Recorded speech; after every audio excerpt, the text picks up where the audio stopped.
the 19th century, long before the United States stretched from ocean to ocean, there existed a borderland of uncertainty, a place where two nations stared across a landscape of deserts, rivers, and ambition. One was young, hungry, and rising. The other was older, wounded, and struggling to stand. Their names were the United States and Mexico, and the land between them was more than just geography, was destiny waiting to ignite. When Mexico won independence from Spain in 1821, it inherited a vast territory: California, New Mexico, Arizona, Nevada, Utah, Texas, land so large and empty that it seemed impossible to govern.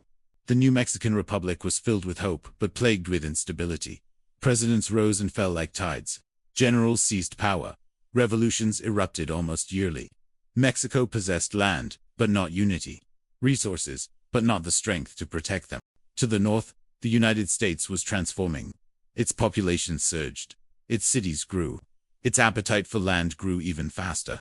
Americans believed in something they called manifest destiny, the idea that they were meant to expand across the continent, from the Atlantic to the Pacific, led by Providence, guided by fate.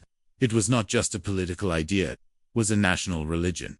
And when a nation believes it is destined to grow, borders become fragile things. In the 1820s, Mexico made what seemed like a reasonable decision: allow American settlers to move into its northern frontier, the region known as Texas. Mexico hoped these settlers would become loyal citizens, defend the land, and bring prosperity. But instead, the settlers brought their own culture, their own politics, and their own ambitions. Within a decade, Americans in Texas outnumbered Mexicans 10-1. English was spoken more than Spanish. Protestant churches rose beside Catholic missions. Slavery, illegal in Mexico, was quietly protected by American newcomers. The frontier was slipping away from Mexican hands. Tension grew. Mexico tried to restrict further American immigration. The settlers resisted. They demanded more autonomy, more rights, and eventually independence. In 1836, they rebelled. The Texas Revolution was brutal. The Alamo fell. Goliad burned. But against all odds, the Texans won, capturing General Santa Anna and forcing him to sign a treaty recognizing Texas independence. For Mexico, it was a humiliation. For the United States, it was an opportunity. But the U.S. hesitated to annex Texas immediately. Adding Texas meant angering Mexico, perhaps even war. For almost a decade, Texas remained an independent republic, restless, vulnerable, and always looking north for protection. By the mid-1840s, a storm was forming. The United States elected a President, James K. Polk, who believed that expansion was not merely a goal, but a sacred mission. Under Polk, the U.S. annexed Texas in 1845. Mexico saw this as theft and insult that could not be ignored. The border between Texas and Mexico was now a question of war. Mexico claimed the boundary was the Nueces River. The United States claimed it was the Rio Grande, far to the south, granting America thousands of extra miles of disputed land. Polk decided to act.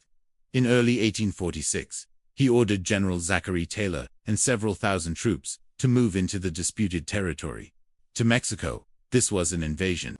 To the U.S., it was a peaceful occupation of rightful land. The truth lay somewhere in between.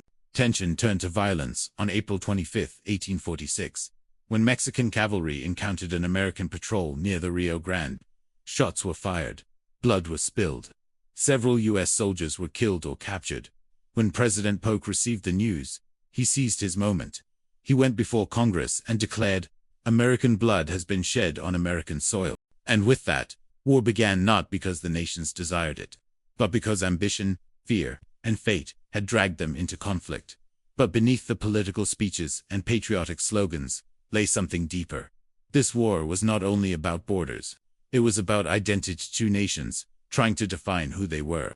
Mexico, struggling to preserve its sovereignty. The United States, eager to fulfill its vision of continental expansion. As the armies mobilized, the world watched. Mexico was larger in land, rich in culture, and proud of its heritage. But it was fractured, divided by internal politics, revolutions, and economic instability. Its armies were brave but poorly equipped. Its leaders passionate but inconsistent. The United States, by contrast, possessed unity, growing industrial strength, and a disciplined army led by officers trained at West Point. Its young nation was fueled by confidence and belief in its destiny. Two nations, one border drawn not by nature, but by conflict. Both believed they were right. Both believed they must fight. But only one had the resources, the leadership, and the momentum to dominate the battlefield. Thus began the road to a war that would reshape North America forever. The Rio Grande would become a river of history, its waters carrying the weight of ambition and loss. And the land between the two nations, soaked in blood, pride, and destiny, would soon reveal the cost of empire. War does not begin with declarations or speeches. It begins in silence, in the quiet spaces where fear meets pride, where suspicion meets ambition.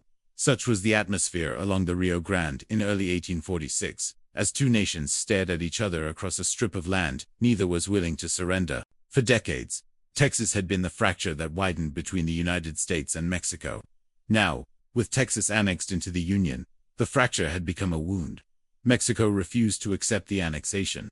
To them, Texas was still theirs, taken unjustly, stolen by rebellion, now swallowed by an aggressive northern neighbor. To the United States, Texas was a rightful state, embraced willingly, defended proudly. The dispute was no longer about Texas itself, but about where Texas ended and Mexico began. The United States insisted the border lay at the Rio Grande, deep in Mexican-claimed territory. Mexico insisted the border was the Nueces River, far to the north. Between these rivers lay a vast wilderness, empty land, dry and harsh, waiting to be claimed by force. It was here, in this disputed zone, that President James K. Polk made his move. Polk believed that conflict with Mexico was not only likely, it was necessary. If Mexico would not negotiate, then the United States would push forward and let events unfold. And so he sent General Zachary Taylor, a calm, steady soldier, with a quiet toughness, to lead several thousand American troops south from Texas. Taylor's orders were simple: march to the Rio Grande, build fortifications, and hold the line as if it were unquestionably American soil. As Taylor's army moved south, Mexican observers watched with rising anger. To them, the Americans were marching into sovereign Mexican land. Every step they took was an act of aggression, an insult to national dignity. Still, Mexico hesitated. They had endured decades of political chaos, presidents rising and falling, rebellions flaring and fading. War was a heavy burden for a nation already struggling to stand. But pride has a weight of its own. By March 1846, Taylor's men reached the northern bank of the Rio Grande. They built a fort they called Fort Texas, later renamed Fort Brown. Across the river lay the Mexican city of Matamoros, bustling with soldiers preparing for what many felt was inevitable. Civilians fled. Tensions crackled. The river that once offered life now looked like the dividing line of war. In Mexico City, leaders debated what to do. Some argued for restraint. Others demanded a show of strength. And then emerged General Mariano Arista, a seasoned commander, determined not to let the Americans dictate terms. Reinforcements marched toward Matamoros. Troops gathered. Horses snorted in the dust. Muskets were oiled. All that remained was the moment when two patrols met. Two shots fired. Two nations crossed a line they could not return from. That moment came on April 25, 1846. A small American patrol, just 63 soldiers, under Captain Seth Thornton, rode into the disputed territory to scout the area. They did not know that a force of about 1,600 Mexican cavalry was waiting. In the dry brush of the frontier, hooves thundered. The Mexican lancers charged. The Americans were surrounded. Gunfire erupted. Men shouted, fell, scattered. After a brief but violent clash, 11 American soldiers lay dead. Others were wounded or captured. Thornton himself was injured and taken prisoner. When word reached Washington, President Polk had the moment he had been waiting for. He told Congress that American blood has been shed on American soil. The North roared for war. The South roared louder. Congress voted overwhelmingly to declare war on Mexico. But along the Rio Grande, the war had already begun. Mexican forces surrounded Fort Texas, bombarding it from across the river. Inside, American soldiers endured days of cannon fire, their tents torn, their walls shaking. The earth trembled. The nights glowed with flashes of artillery. The Rio Grande carried the echoes downstream. General Zachary Taylor, stationed a priver at Point Isabel to secure supplies, received word of the attack. Without hesitation, he marched his army back toward the fort. But between him and his men stood the Mexican army, ready, determined, and far larger than Taylor expected. The stage was set for the first major battles of the war. On May 8, 1846, the two armies collided at Palo Alto, a wide, flat plain north of the Rio Grande. Mexican soldiers fought bravely, but Taylor's army had a decisive advantage: superior artillery. American cannons, lighter and more accurate, tore through Mexican lines. Smoke filled the air. The grasses burned. When the day ended, the Mexican forces withdrew, battered but not broken. The next day, Taylor pressed forward. The armies met again, at Resaca de la Palma, in dense brush and ravines. The fighting was chaotic. Soldiers clashed at close range. Sabers flashed. Muskets cracked. The Americans charged with determination, driving the Mexican forces back across the Rio Grande. General Arista's army retreated to Matamoros, leaving behind abandoned artillery and supplies. By the end of May, Taylor's reinforcements arrived. The Americans crossed the Rio Grande, the very action that Mexico had feared, and captured Matamoros. The first phase of the war was over, but something deeper had happened. The United States now believed victory was certain. The early clashes had revealed the troubling truth. The American forces were better organized, better supplied, and better commanded. Mexican troops fought with courage, but lacked unity, equipment, and consistent leadership. Still, this was no ordinary war. It was a conflict born from wounded pride, contested land, and nations struggling to define themselves. Texas had been the sparks, small, distant, and easily overlooked. But sparks, when fanned by politics and ambition, become flames. And now, as smoke drifted from the first battlefields, both countries understood that the war would be larger than anyone had expected. For the United States, the road led deeper into Mexico. For Mexico, it led into a fight not just for land, but for national dignity. The Rio Grande had been crossed physically, politically, and morally. And as the dust settled, the war that would reshape North America had truly begun. War is often remembered through battles, victories, and losses. But beneath every triumph lies something invisible, yet decisive: leadership. In the Mexican-American War, the United States marched into a foreign land with a small army, outnumbered, exhausted, and far from home. And yet, battle after battle, the Americans prevailed. Their secret weapon was not numbers, nor technology alone, but the men who led them. America entered this war with an officer corps unlike anything Mexico could field. Many of the U.S. commanders' young lieutenants, captains, and colonels would one day become legends in a much larger conflict, the American Civil War. But before they were famous, they were soldiers in Mexico, learning the brutal science of war. At the center of this cadre stood a calm, methodical figure, General Winfield Scott, tall, imposing, and disciplined. Scott was called Old Fuss and Feathers for his strict codes of conduct. But behind the nickname was a genius, one of the finest strategic minds in American history. Scott understood logistics, timing, terrain, and morale better than any commander of his age. He believed that war was won not by luck or bravado, but by skill and preparation. Under Scott, a generation of American officers sharpened their craft. They came from West Point, the military academy founded only 4 decades earlier. In those stone halls along the Hudson River, they had studied engineering, artillery, mathematics, and military science. They learned discipline, they learned structure, and most importantly, they learned how to think. Mexico had brave generals, but they did not have West Point. They did not have a unified system producing professional soldiers with shared doctrine and training. They had men of passion, courage, and patriotism, but not the same institutional foundation. Among Scott's officers was a quiet Virginian with sharp eyes and a sharper mind, Captain Robert E. Lee. In Mexico, Lee was not yet the legendary Confederate general he would become. He was a young engineer, crawling through ravines, studying hills, drawing maps by moonlight. Scott relied heavily on him. Lee's reconnaissance work helped the U.S. navigate mountain passes, avoid ambushes, and outmaneuver larger forces. Scott would later say, "Lee is the very best soldier I have ever seen in action." Another officer marching under Scott was a young lieutenant with calm determination, Ulysses S. Grant. He was not yet the Civil War's victorious general or future president. In Mexico, he was a horseman and a fighter with unshakable bravery. At Monterrey, he rode through enemy fire to deliver ammunition. At Chapultepec, he hauled a cannon to a church tower and rained fire on Mexican defenses. Grant absorbed every lesson of the war: terrain, timing, and courage under pressure. There was also William Tecumseh Sherman, studying the craft of warfare that he would one day unleash across the South. George Meade, the future victor of Gettysburg.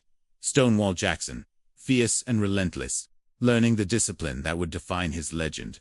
Joseph Johnston, James Longstreet, Braxton Bragel, seeds of future history growing in Mexican soil. The Mexican-American War was not just a conflict between nations, it was a classroom where America's next generation of military leaders received their education in blood and fire. On the Mexican side, leadership was courageous but chaotic. Mexico had one dominant figure, General Antonio López de Santa Anna, charismatic, intelligent, and bold. Santa Anna was a capable commander, but unpredictable. One day a hero, the next a villain. 1 month in exile, the next leading armies. He fought with passion, but not with consistency. His decisions were often driven by personal pride, rather than strategic clarity. Internal Mexican politics further weakened command. Generals refused to cooperate. Officers argued. Rivalries overshadowed strategy. Sometimes orders were ignored entirely. Mexico had talent, but not unity. The Americans had something else, an officer culture built on planning. West Point taught coordination, infantry, cavalry, artillery, all working together. Scott insisted on discipline in every march, precision in every maneuver. His men trusted him because he trusted his craft. Leadership matters most when fate wavers, when armies falter, when hope breaks.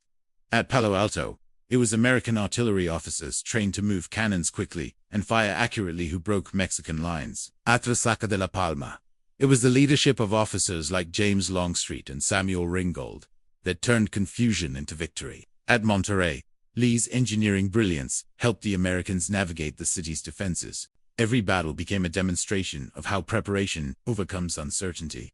Mexican soldiers fought bravely, no historian doubts their courage, but they lacked direction. American soldiers fought with a sense of confidence that their leaders saw the battlefield clearly, understood the mission, and knew the enemy. Leadership is not just giving orders, it's the art of making men believe. Scott inspired belief. Taylor inspired belief. And the officers under them inspired a generation. The Mexican-American War may have been small compared to conflicts later in the century, but it forged the leadership that would dominate American military history. The campaign for Mexico would not be won by numbers alone. It would be won by decisions, split-second judgments made under fire, by calculations of terrain that turned mountains into allies, by officers willing to ride through hailstorms of bullets because their men needed them. It would be won by vision, discipline, and the steady hand of commanders who saw beyond each battle to the war's ultimate end. For Mexico, the war exposed deep flaws in leadership, political divisions, shifting loyalties, and a military hierarchy strained by years of instability. Brave soldiers deserve more than brave leaders. They deserve effective ones. And too often, Mexico lacked those. For the United States, the war became a proving ground. Every officer who marched into Mexico marched into history. They learned that victory requires more than courage, it requires intelligence, unity, and order. They learned how to fight, how to command, and how to build a modern army. Most of all, they learned how leadership can shape destiny. When future generations looked back at the Mexican-American War, they would see more than battles and borders. They would see the beginning of America's transformation into a military power. They would see the rise of the very leaders who would tear the nation apart and then rebuild it. But in 1846, none of these men yet knew their future. They only knew the war before them, the dust, the heat, the echoes of muskets across foreign valleys. They knew that the eyes of two nations watched their every move. And they knew that on their shoulders rested not only battles, but the fate of the war itself. In this crucible of conflict, the American officer corps showed its strength. And through that strength, the United States found the advantage that would carry it through the mountains of Mexico and into the heart of an empire. The war would continue. Blood would be spilled. Cities would fall. But the course was set, guided by the men who led from the front, who dared, who calculated, and who believed. The leadership advantage was not merely a detail, was the flame that lit the road toward victory. War is often imagined as a contest of courage, men charging across battlefields, flags waving, muskets firing, cannons thundering. But beneath the noise and chaos lies something far more decisive, silent, and unseen. The machinery of war. The weapons forged in factories. The wagons loaded with supplies. The gunpowder sealed in barrels. The ships carrying soldiers across oceans. And the roads rough, muddy, endless, long, which armies live or die. In the Mexican-American War, the United States did not win because its soldiers were braver. Mexican soldiers fought with extraordinary courage, often against impossible odds. The truth lies deeper. America won because it carried into battle a technological and logistical advantage that Mexico could not match. In the 1840s, the United States stood on the edge of an industrial revolution. Northern factories hummed with production. Ironworks forged cannon. Workshops shaped rifles, pistols, and artillery wheels. Powder mills produced gunpowder by the tons, and railroads, still young, but growing, moved goods faster than any nation in the Western Hemisphere. Mexico, recovering from decades of civil unrest, lacked this industrial foundation. It had brave soldiers, but not enough ammunition. Skilled officers, but not enough cannons. Passion for country, but too few resources to sustain war. On the battlefield, these differences became painfully clear. American forces carried the Model 1841 light artillery, pieces that were deadly accurate and easier to maneuver across rough terrain. U.S. gunners had been trained to fire quickly, reposition cannons rapidly, and adjust aim with mathematical precision. Their shots tore through enemy lines at Palo Alto and Resaca de la Palma, breaking formations that Mexican infantry could not restore. Mexican artillery, though valiant, often lagged behind. Cannons were heavier, slower to reload, and frequently positioned poorly due to rushed decisions and limited training. Ammunition, when available, was inconsistent in quality, and without reliable supply lines, many Mexican batteries ran short at crucial moments. Firearms told the same story. While both armies used smoothbore muskets, the Americans had better access to standardized weapons and replacement parts. Their muskets rarely failed. Their powder stores were consistently replenished. Their bullets were uniform. Mexican soldiers often carried mismatched muskets, relics from Spanish rule, or captured weapons with no spare parts. Some units shared guns, rotating shots. Others fought with blades alone. But weapons were only the beginning. The true advantage of the United States lay in its ability to supply an army hundreds of miles from home. America's logistical system, developed slowly through decades of frontier fighting, was now put to the test. Supply wagons, drawn by sturdy mules, wound their way across Texas, carrying barrels of food, sacks of flour, crates of ammunition, and spare uniforms. Officers kept meticulous records. Quartermasters tracked rations and routes with relentless discipline. General Winfield Scott understood logistics with an almost scientific clarity. When he planned the invasion of Veracruz, the first large-scale amphibious landing in U.S. history, he prepared every detail: the ships, the landing craft, the medical supplies, the engineers, the pack animals, the water barrels. He knew that armies do not travel on courage, they travel on bread, bullets, and boots. Mexico struggled to match this organization. Roads between major cities were rough, sometimes little more than dusty trails through mountains. Wagons often broke, horses grew thin from lack of feed. Soldiers marched hungry for days. Communication between commanders was delayed by distance and exhaustion. At times, entire units received no pay for months. Desertion rose not from cowardice, but from survival. A man cannot fight on an empty stomach, nor march on bleeding feet. America also possessed a decisive advantage in the sea. Its navy, though smaller than Europe's great fleets, was modern and powerful in the Gulf. With steam-powered ships and well-trained sailors, the U.S. Navy blockaded Mexican ports, cutting off foreign weapons and supplies. The blockade squeezed Mexico like a tightening fist. Ports such as Veracruz, Tampico, and Matamoros could no longer receive reinforcements or foreign aid. Mexico's navy was tiny, scattered, and outdated. It could not challenge American control of the waters. With the seas secured, the United States could move troops along the coast with astonishing speed, landing them exactly where they were needed. Technology also manifested in communication. American commanders used faster courier systems, more reliable maps, and advanced engineering techniques. Bridges were built, roads reinforced, and siege artillery positioned with mathematical precision. Engineers like Robert E. Lee turned landscapes into weapons, identifying weaknesses in enemy lines, and maneuvering armies with a surgeon's touch. On the battlefield, American logistical superiority meant one simple truth: the U.S. Army almost never ran out of ammunition.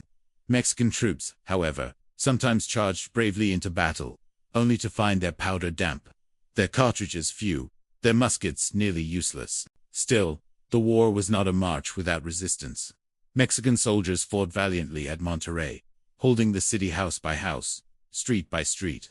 Their courage forced the Americans into brutal urban combat. At Buena Vista, Mexican forces nearly broke Zachary Taylor's army. pressing relentlessly against American lines. But again and again, as the battles wore on, shortages struck. Ammunition dwindled. Reinforcements never came. Commanders received conflicting orders. The cracks widened. American forces could retreat, regroup, and return with fresh supplies. Mexican forces could not. War had revealed a nation divided by political turmoil and stretched beyond its limits. Mexico's spirit was strong, but its infrastructure was weak. Its generals were passionate, but its arsenals were empty. Its soldiers were brave, but its supply lines were fragile. The difference between the two armies was not courage. It was capacity. When Scott marched inland after capturing Veracruz, he did so with supply depots established along the coast, with reinforcements arriving by ship, with engineers guiding every step. His army moved like a machine, slow, deliberate, and unstoppable. Mexico's defenders fought with desperation, but desperation cannot defeat discipline backed by endless supplies.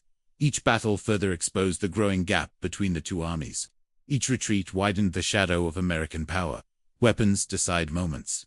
Logistics decide wars. By the time American forces advanced toward Mexico City, the outcome was no longer in doubt.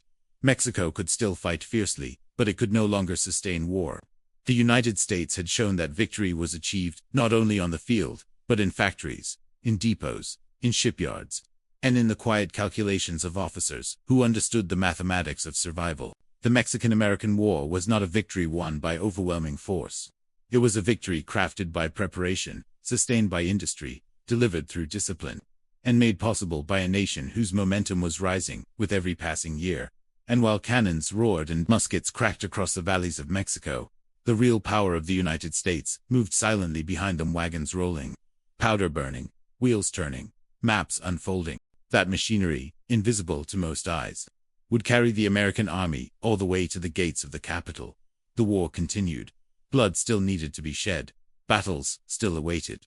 But the foundation for victory had already been laid in iron, in powder, in discipline, and in the relentless force of a nation whose technology and logistics had outpaced its enemy. Northern Mexico is a land of mountains, deserts, and open skies, vast, unforgiving, and echoing with the memory of ancient civilizations. For centuries, it had stood as a shield protecting the heart of Mexico from foreign invasions. But in 1846, as the storm of war rolled across the border, this shield began to crack. What followed was a campaign of grit, strategy, desperation, and fate. It was here, in the rugged north, that Mexico faced the first great blows of a war that would reshape a continent. General Zachary Taylor, the American commander, was not a man of fancy speeches or elegant uniforms. He wore dusty clothes, sat easily among his men, and treated soldiers with a calm, almost fatherly sincerity. They called him Old Rough and Ready, and the name fit. He believed in simple tactics, steady discipline, and confidence on the battlefield. And with this unpolished, unpretentious leadership, he began the American push into northern Mexico. The early battles of Palo Alto and Resaca de la Palma had opened the door. Now Taylor's army crossed the Rio Grande, stepping firmly into Mexican soil. But this land was not empty. It was defended by proud cities, resilient soldiers, and commanders determined to stop the American advance. The first major obstacle was the city of Monterrey, one of northern Mexico's most important strongholds. Nestled between mountains and fortified by thick stone walls, Monterrey was no easy target. Its streets were narrow, its buildings solid, and its defenders ready to fight for every inch of ground. In September 1846, Taylor arrived at Monterrey with roughly 6,000 men. Facing him were nearly 10,000 Mexican troops commanded by General Pedro de Ampudia, a seasoned officer with both courage and pride. He knew Monterrey could not simply be abandoned, was a symbol of Mexico's northern strength. The battle began under a scorching sun. American artillery roared against the city's defenses, but the walls held strong. Mexican sharpshooters fired from rooftops, windows, and alleyways. Street by street, house by house, the Americans advanced and paid for every step with blood. Urban warfare was new to Taylor's army, and Monterrey became a maze of death. Yet amid the chaos, American officers showed the skill they had learned from years of disciplined training. Robert E. Lee scouted unguarded mountain paths. Ulysses S. Grant climbed a church tower to fire on enemy positions. Units learned to break through walls, moving from house to house to avoid open streets. After 3 days of brutal fighting, General Ampudia realized that resistance would only lead to more civilian casualties. He negotiated an honorable surrender, allowing his troops to retreat south with their weapons. It was a rare moment of respect between enemies. But the fall of Monterrey sent a shockwave through Mexico. The North, once a proud protector, was now vulnerable. The American flag rose over the city, and Taylor's army settled in to hold their hard-won territory. For months, Taylor waited. Orders from Washington redirected forces to General Winfield Scott, who was preparing a bold invasion along the coast. Taylor was left with a smaller army, but he remained determined to continue the campaign. Meanwhile, Mexico called upon a familiar yet divisive figure, Antonio López de Santa Anna as president. Once exiled, Santa Anna was dramatic, unpredictable, and controversial. But he was also a fighter with a talent for rallying troops. Mexico needed morale, and Santa Anna could provide it. Santa Anna marched north with an army estimated at 15,000 men, gathering volunteers, conscripts, and veterans along the way. Their numbers were large, but their supplies thin. Many marched barefoot across cold northern plains.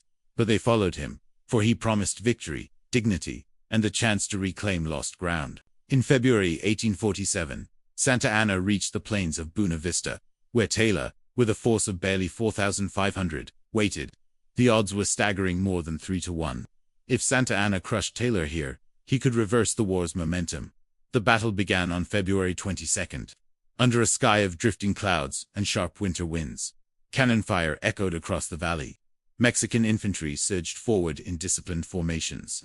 American lines wavered. Dust clouds rose, men shouted, horses screamed. Santa Anna's forces pressed hard, nearly breaking the American flank. At one point, a Mexican column stormed through a gap in the American line, threatening to collapse the entire position. But holding that line were young officers Grant, Jefferson Davis, and others, who fought with desperate courage. The fighting raged into the next day. Taylor himself rode across the field, calm under fire, shouting his famous order, "A little more grape, Captain Bragg," urging his artillery to hold the line. But despite their bravery, the Americans were moments from defeat. Santa Anna's men pushed relentlessly, but then supply issues struck. Mexican soldiers ran low on food, ammunition, and water. Communication faltered, orders conflicted. A fatal pause appeared, and Taylor seized it. His cavalry counterattacked. His infantry held fast. The Mexican advance stalled, then slowly retreated. When night fell, Santa Anna's army withdrew, not because it had been decisively defeated, but because it could not continue. His men were exhausted, hungry, and short on ammunition. Taylor's smaller, better supplied army had survived the impossible. Buena Vista became a legend in the United States. Newspapers celebrated Taylor as a hero. His men called the battle a miracle. But for Mexico, it was a heartbreak. The North could no longer be defended. In the months that followed, Mexican forces in the region weakened, supplies dwindled, morale faded. Cities like Saltillo and Chihuahua could not withstand prolonged assaults. Northern Mexico, vast and proud, was slipping away. The fall of the North was not a single collapse, it was a gradual surrender to reality. The American army had better weapons, stronger logistics, and unified leadership. Mexico had courage, but courage alone cannot feed armies or heal wounds. By mid-1847, the United States controlled northern Mexico. The road to the interior lay open. And while the war was far from over, the outcome was becoming clearer with each passing month. Northern Mexico had fought hard. Its mountains witnessed bravery. Its deserts echoed with sacrifice. But in the end, the weight of American industrial power, organization, and leadership had proven too much. The war was shifting south, toward the heart of Mexico, toward the capital, toward the final battles that would decide the fate of a nation. The fall of northern Mexico was more than the loss of land, it was the turning of a tide. A sign that the war's conclusion, though still distant, was now inevitable. And somewhere in the quiet aftermath, both nations understood the truth. The real struggle was only beginning. War on land is loud. It is muskets cracking across valleys, cannons echoing through mountains, armies clashing in dust and blood. But war at sea is quieter, colder, and far more decisive. While soldiers marched across the deserts of northern Mexico, another battle unfolded on the waters of the Gulf, one that shaped the outcome of the war, long before the armies reached their final destinations. This was the war of supply routes, ports, ships, and strategy. It was the war of the U.S. Navy, a force that Mexico could not match. When conflict with Mexico began in 1846, The United States understood something essential. An army cannot survive without the sea. The Gulf of Mexico was the highway of war. Whoever controlled it would control the flow of weapons, reinforcements, food, and the very lifeline of the campaign. And so, before American soldiers had marched 100 miles into Mexico, American ships were already positioning themselves outside Mexican harbors, tightening an invisible noose. Mexico's coastline stretched wide and vulnerable from the tropical ports of Veracruz to the northern shores near Matamoros. These ports were gateways to commerce, military supplies, and foreign aid. If closed, Mexico would be isolated, weakened, and forced to fight alone. The United States acted swiftly. Its navy, though not as large as Britain's or France's, was modern, disciplined, and well-trained. Steam-powered vessels patrolled the waters alongside traditional sailing warships. Officers studied navigation, gunnery, and strategy at the Naval Academy. Sailors drilled constantly hoisting sails, manning cannons, preparing for storms and battle with equal discipline. Mexico's navy, in contrast, was small and aging. Its ships were few, its supplies uncertain, and its sailors lacked the extensive training of their American counterparts. Political instability had drained funding. Revolutions had weakened command structures. When the storm of war broke, Mexico had bravery but no fleet strong enough to defend its shores, and so the blockade began. American ships appeared off the coast of Veracruz, the most important port in Mexico. Their silhouettes darkened the horizon. Day and night, they waited. Any ship attempting to enter or exit risked being seized. Food, gunpowder, foreign weapons, nothing could pass. The lifeline of Veracruz was cut. Farther north, the port of Tampico fell quickly. When U.S. forces approached, the Mexican defenders withdrew, unable to resist the combination of naval firepower and amphibious landings. The city surrendered without a major battle, giving the Americans a crucial base along the coast. In the far northeast, the port of Matamoros was surrounded. American forces crossed the Rio Grande, and the Navy ensured no reinforcements could arrive by sea. Slowly, Mexico's northern supply routes collapsed. The blockade was not only a military tactic, it was psychological. When a nation loses its ports, it loses its breath. Merchants went silent. Trade died. Shipyards emptied. Fishermen stayed ashore. The harbors that had once echoed with the calls of sailors and the creak of masts now lay quiet under the watchful eyes of American guns. Every captured port became a stepping stone. Every seized ship became a symbol. The U.S. Navy did not need to destroy Mexico's fleet, simply needed to control the water around it. And with each passing month, the blockade tightened further, squeezing Mexico's ability to wage war. Meanwhile, the Navy became the backbone of American mobility. Troops, cannons, horses, medical supplies, engineers, everything could be transported by ship, avoiding the long and dangerous march through Texas and northern Mexico. The sea allowed the United States to deliver power exactly where it was needed, at the exact moment it was required. This advantage became most evident in early 1847. When General Winfield Scott prepared the boldest operation of the entire war, the amphibious invasion of Veracruz. It was the first large-scale beach landing in American history, a flawless demonstration of cooperation between Army and Navy. Warships formed a protective ring offshore, while smaller boats carried soldiers toward the beach in perfect coordination. The sea was calm, the timing meticulous. As the boats approached the shore, there was no chaos, no confusion, only discipline. American troops landed in rows, forming lines on the sand as if stepping onto a parade ground. Not a single American soldier died during the landing. Once ashore, the Navy shifted roles. It became an artillery platform. Ships bombarded the city's walls, their heavy cannons shaking the earth with each thunderous blast. Combined with the Army's siege tactics, the pressure became unbearable. In less than 3 weeks, Veracruz surrendered. Without the Navy, such a victory would have been impossible. The sea delivered the Army. The sea protected the supply lines. The sea cut Mexico off from reinforcements. The fall of Veracruz opened the door to the heart of Mexico. From this coastal foothold, Scott would begin his legendary march toward Mexico City, a journey that would decide the fate of the war. But even as triumph approached, the blockade continued its relentless work. Ships patrolled the coastline, intercepting vessels from Europe, capturing smugglers, and preventing Mexico from obtaining gunpowder, arms, or ammunition. Mexico's pleas for foreign intervention went unanswered. No great power was willing to challenge the U.S. Navy to break the blockade. In the grand story of the war, battles like Monterrey, Buena Vista, and Chapultepec often capture our imagination. But none of those victories would have been possible without the silent victories at sea. The blockade starved Mexico of supplies, isolated its armies, and ensured that every American advance was supported by a steady stream of reinforcements and equipment. War is not only fought with bravery, but with bread, bullets, and boats. The U.S. Navy gave the American Army something Mexico could not match: certainty. Certainty that supplies would arrive. Certainty that reinforcements would be delivered. Certainty that retreat, if necessary, was possible by sea. In contrast, Mexican armies were forced to march hundreds of miles across mountains and deserts, with no guarantee of food, water, or ammunition. In the end, the fall of Mexico's coastline was not the result of a single battle.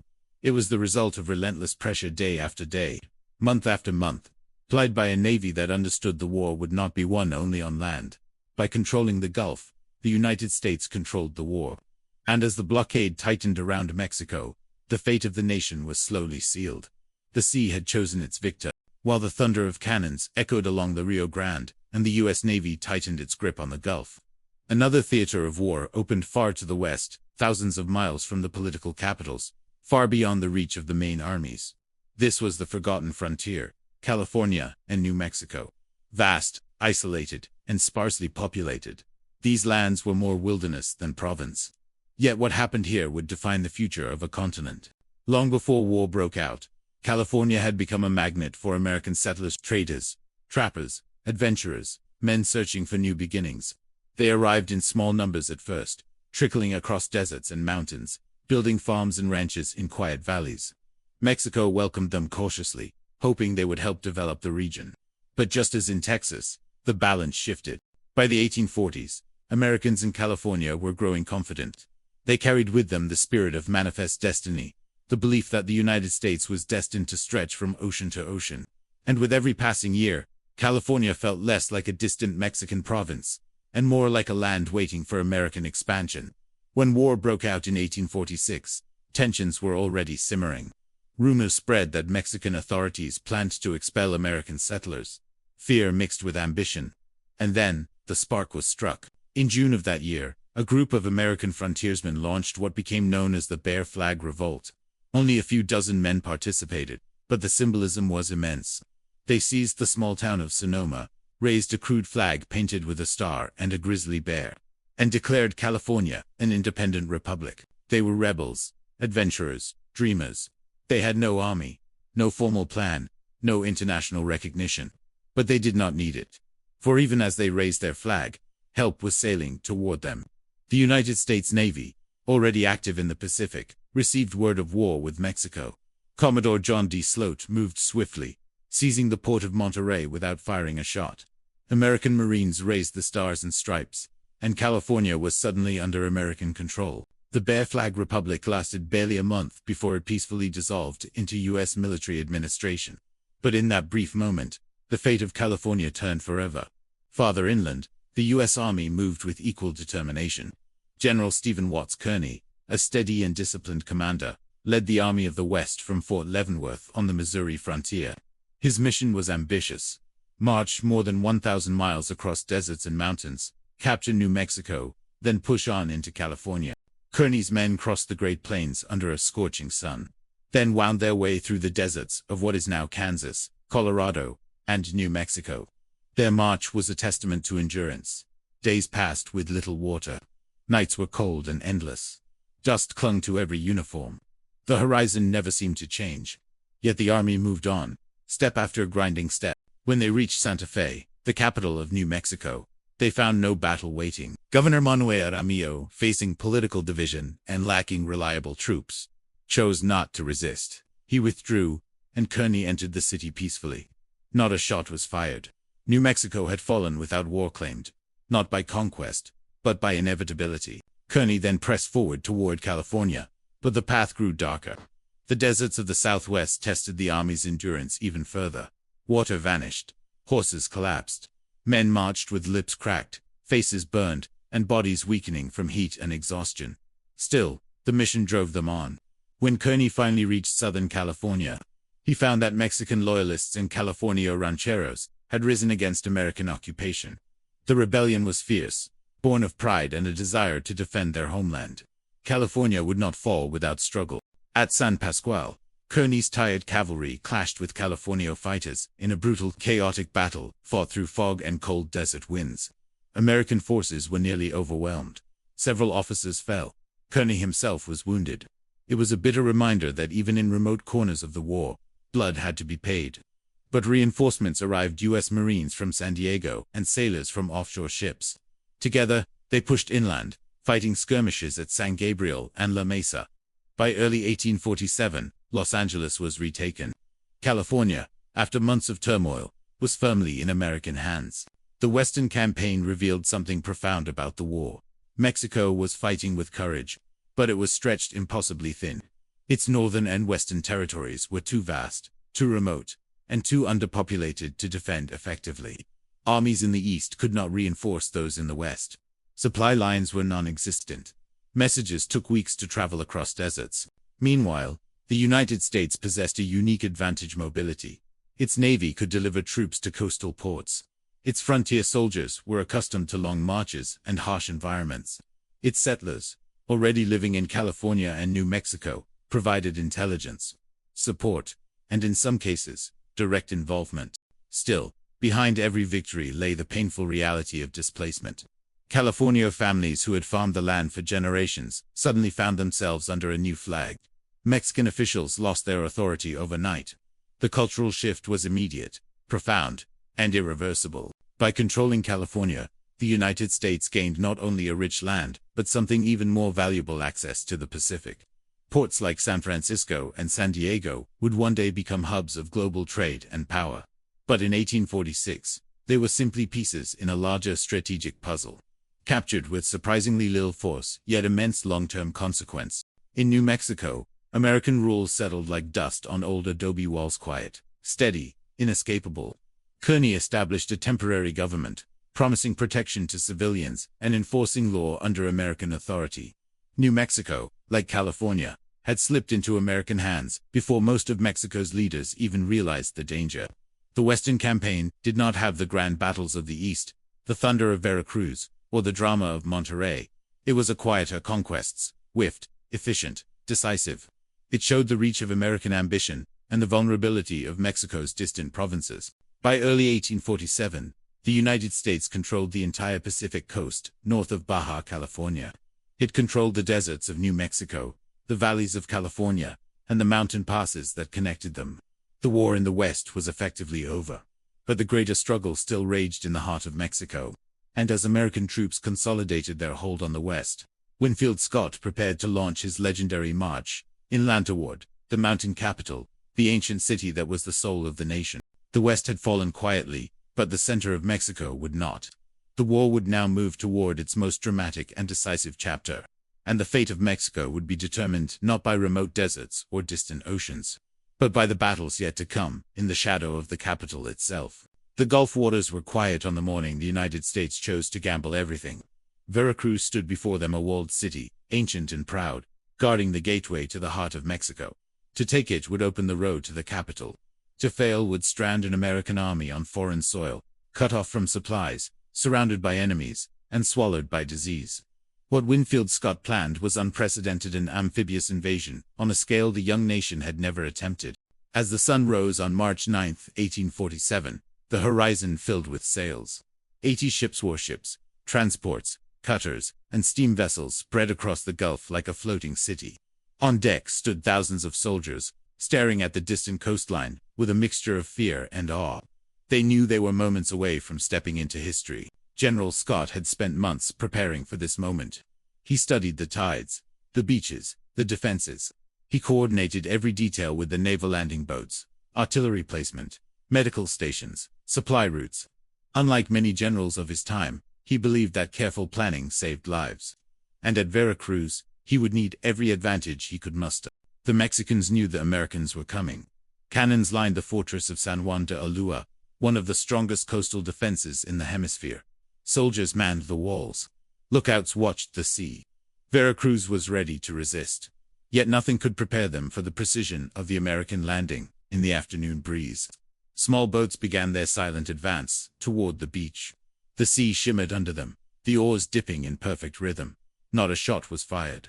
The Mexican defenders watched helplessly. The landing site lay beyond the reach of their guns. At 6 p.m., the first wave hit the sand. Marines leaped out, rifles in hand, forming lines as if stepping onto a training field rather than enemy territory. More boats followed. Then more.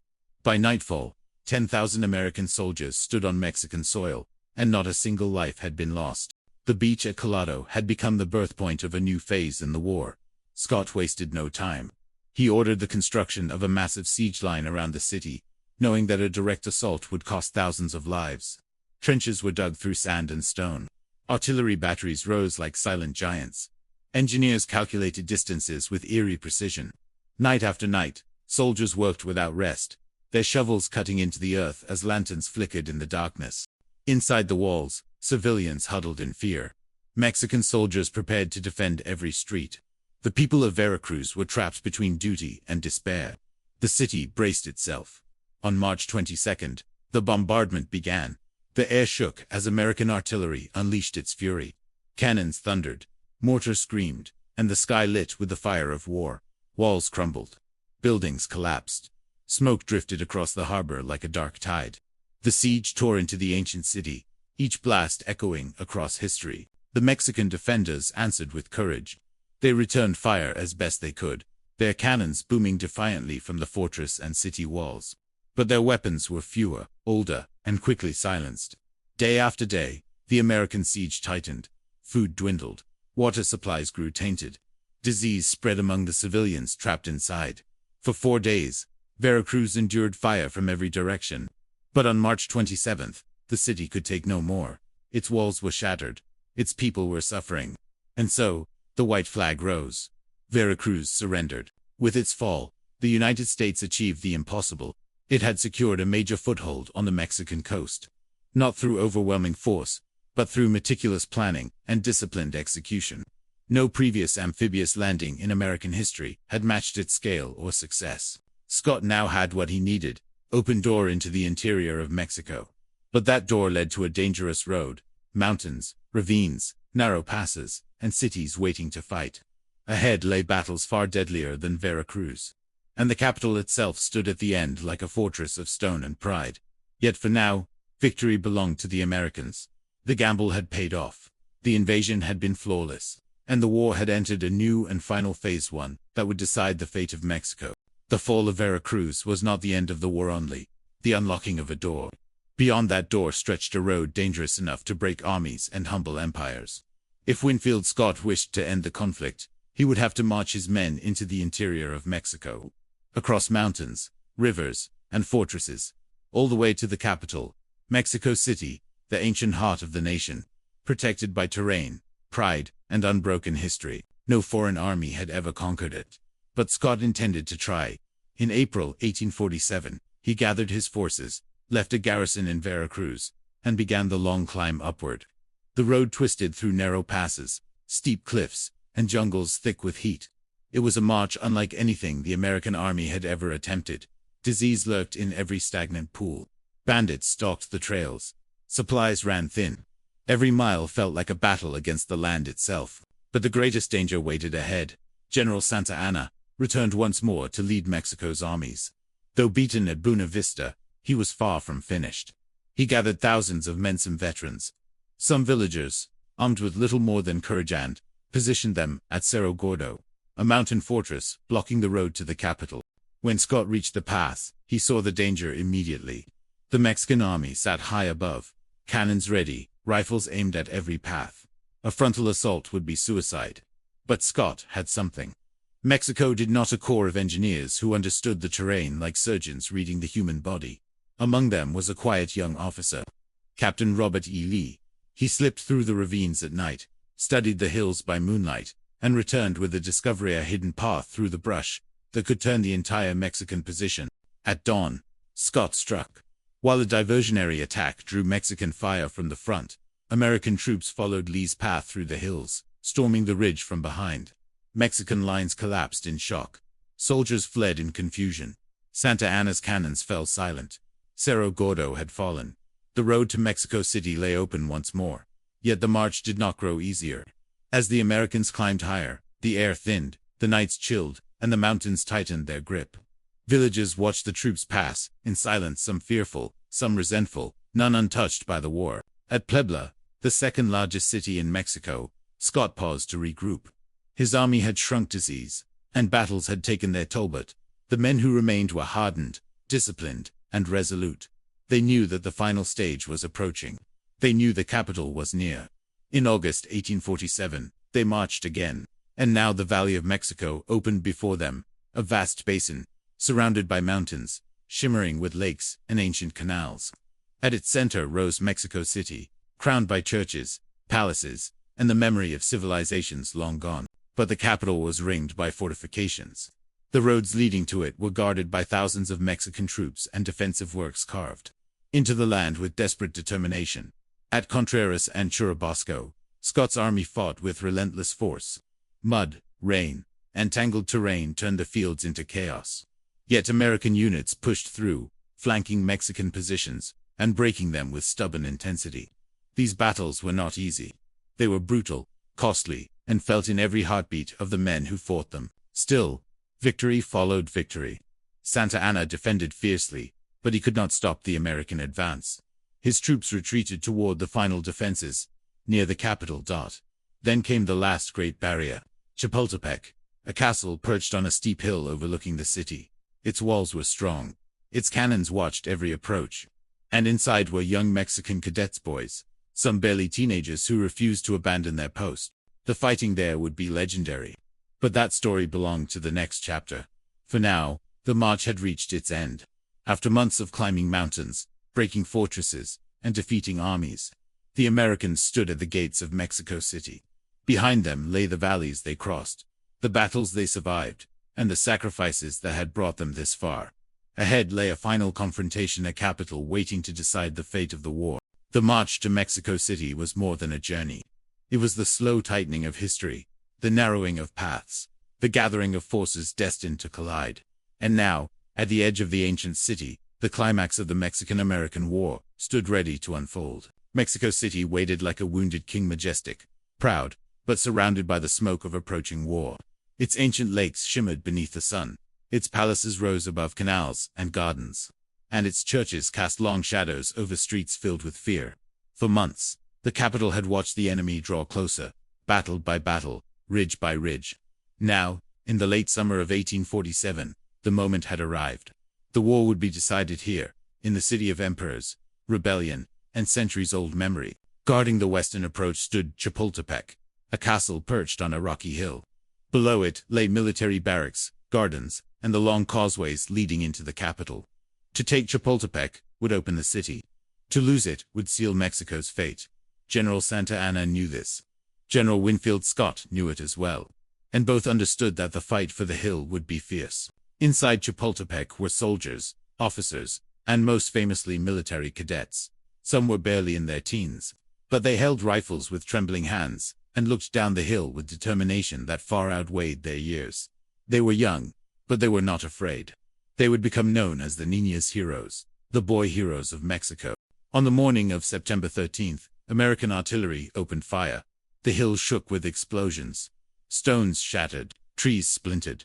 Smoke wrapped the castle like a funeral shroud. Under the bombardment, Mexican defenders held firm, returning fire when they could, refusing to abandon their post. Then came the assault.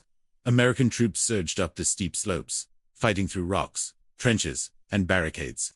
The climb was brutal. Men slipped, fell, dodged bullets, and crawled through clouds of dust. Mexican defenders fought with desperate courage, firing from windows, parapets, and gateways. The battle was close, chaotic, and merciless. Inside the castle, cadets refused to retreat. One leaped from the battlements wrapped in the Mexican flag, choosing death over surrender. His story would later become legend, a symbol of patriotism, etched into the memory of his nation. But courage could not change the tide.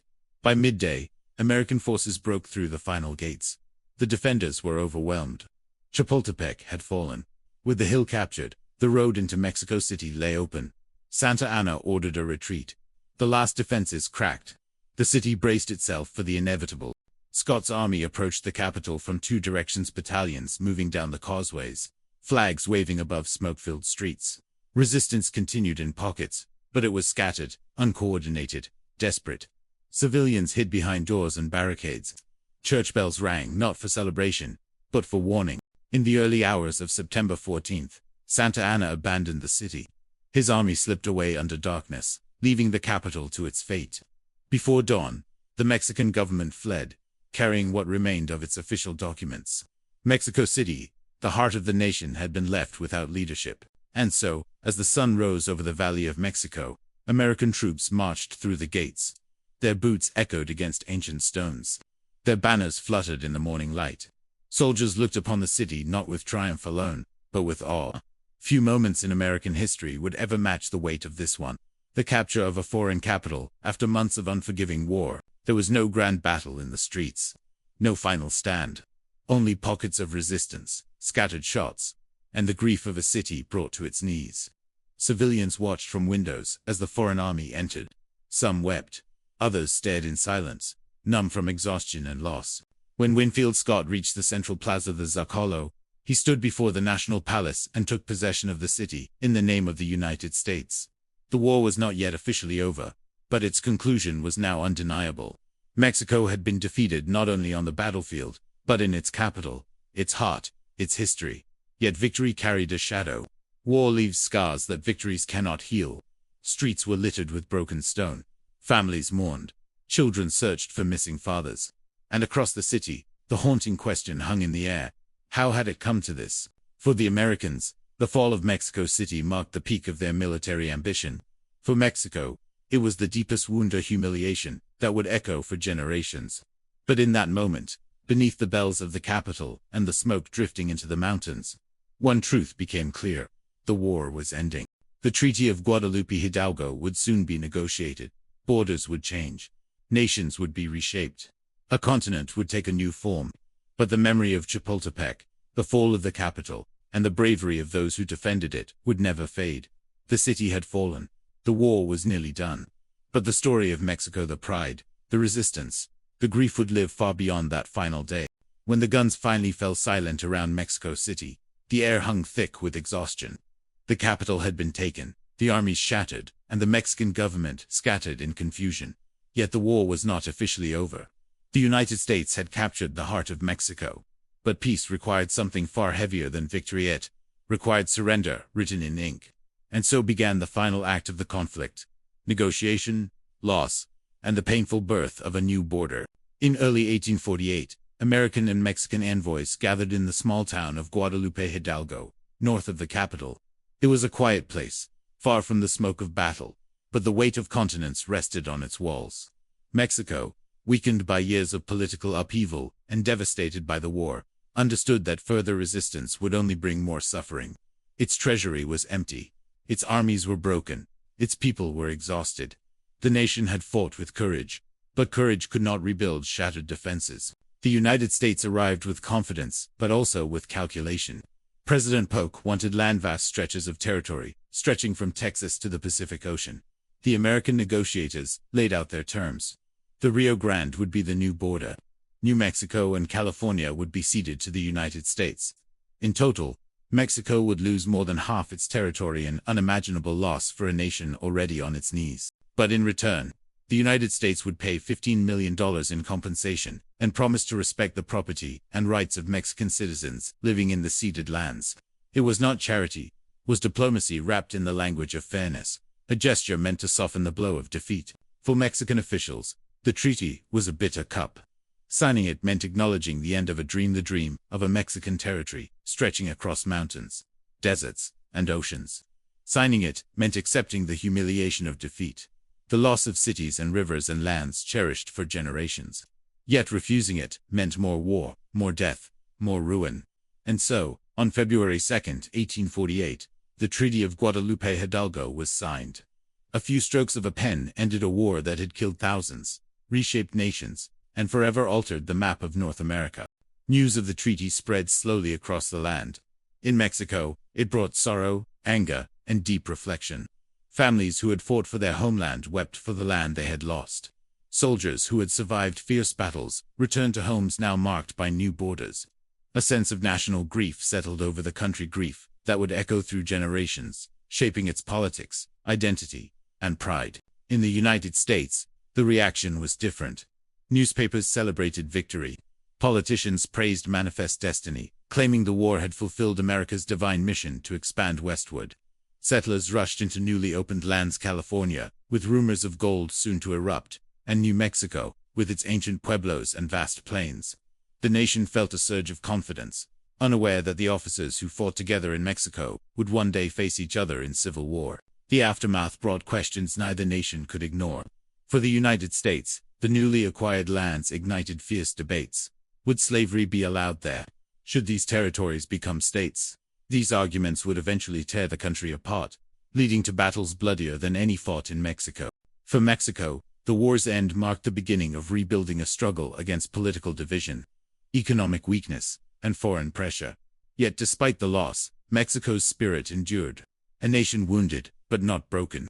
A people humbled, but not erased. In time, Mexico would rise again, forging a new identity from the ashes of defeat. As for the land itself, California's coastlines, Arizona's deserts, New Mexico's mesas, the snow peaks of Colorado, became the stage upon which the American West would be born. Towns rose where armies once marched.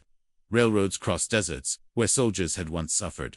Waves of settlers transformed the landscape, often at the cost of indigenous peoples, whose own history was swept aside in the tide of expansion. But beneath the monuments, the borders, the history books, the story of the Mexican-American War remained a reminder that nations grow not only through triumph, but through loss. That maps are drawn not by destiny alone, but by struggle, sacrifice, and the decisions of men who sit across tables with pens in their hands. When the treaty was ratified and American troops withdrew from Mexico City, the war officially came to an end. But its memory, its wounds, and its consequences never truly faded. Mexico carried its sorrow. America carried its gains. And the land between them carried the stories of all who had fought, suffered, and died. The Treaty of Guadalupe Hidalgo closed the war, but opened a new chapter in the history of both nations, one defined by borders, by opportunity, by loss, and by the long shadow of empire. When the final signatures dried on the Treaty of Guadalupe Hidalgo, the war officially ended. But behind the ink lay a deeper truth, one that historians, soldiers, and nations would wrestle with for generations. Why did the United States win, and why did Mexico lose? It was not a question of courage. Both nations had shown that in abundance. It was not simply strategy or luck. The answer ran deeper, woven through politics, technology, geography, and the fragile hearts of two nations moving at different speeds.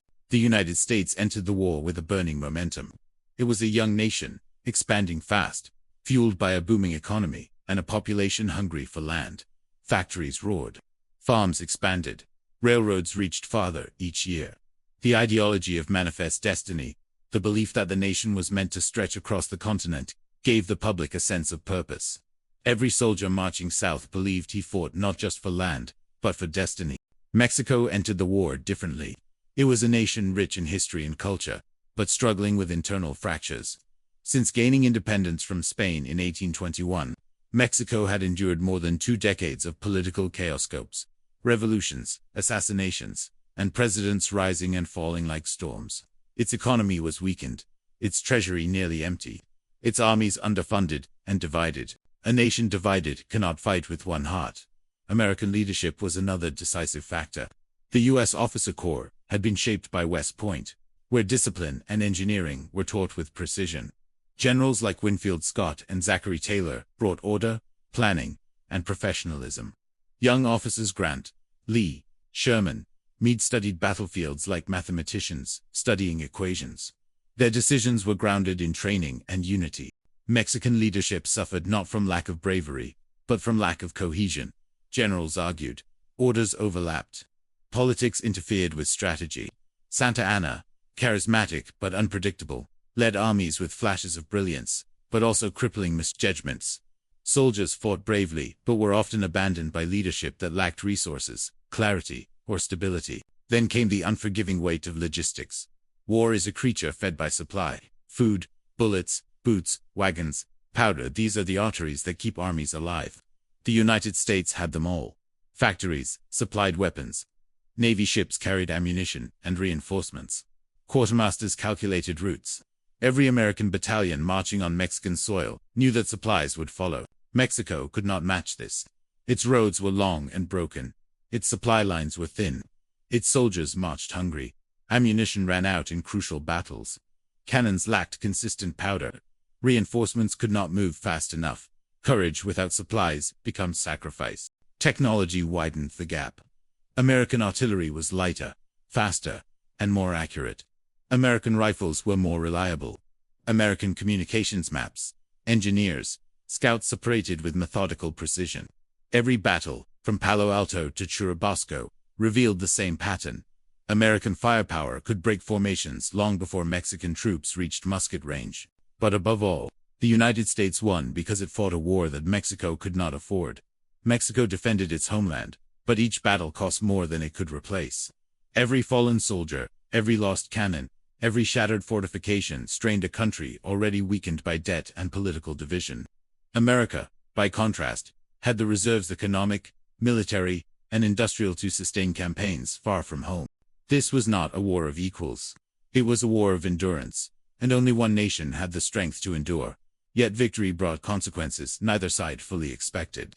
The United States gained vast lands, but with them came a new conflict, fierce national debate over slavery that would tear America apart in civil war. Mexico lost half its territory, but retained its identity, its culture, and its spirit. Defeat became a wound, but also a source of unity and future resilience. In the end, the Mexican-American War reshaped a continent, not because one nation fought better, but because one nation was ready for expansion, while the other was still healing from its birth. America rose, Mexico endured, and the lands between them became the silent witnesses to ambition, loss, and the long shadows cast by empire. History remembers victories, but it also remembers why they happened. And in this war, the lesson is clear. Nations do not win by courage alone, they win by unity, preparation, leadership, and the ability to bear the weight of war. The United States carried that weight. Mexico could not.